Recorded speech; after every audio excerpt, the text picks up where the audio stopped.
Inaabangan na ng mga Dagupeño ang pagpapailaw sa mga atraksyong pampasko sa lungsod. Makibalita tayo live kay Russell Simorio. Russell?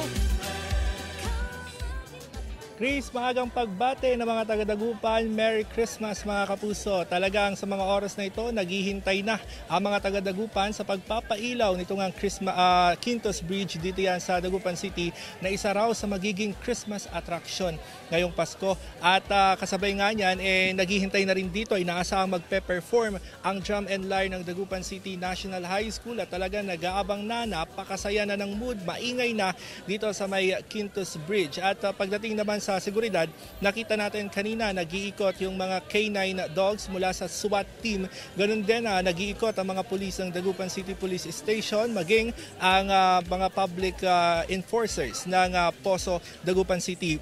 Close muna for motorists sa mga oras na ito. Ito nga ang Quintos Bridge bilang pagbibigay daan dito nga sa pagpapailaw nito nga ang Quintos Bridge. At bukod dito sa Quintos Bridge, papailawan na rin mamaya, Chris, ito nga ang Paseo de Belen sa New de Venecia Highway, maging yung isa sa higanteng Christmas tree diyan din sa may rotonda sa New de Venecia Highway. Talagang ito raw yung Pasko, pagsisimula ng napakasayang Pasko dito yan sa Dagupan City. Dahil bukod sa pagpapailaw sa mga Christmas attraction, aabangan din mamaya ang engaging fireworks display. Kaya talagang ito na yung mood, no? Napakasaya na dito sa Dagupan City. Tara na dito sa Christmas attraction nila. Balik sa'yo, Chris.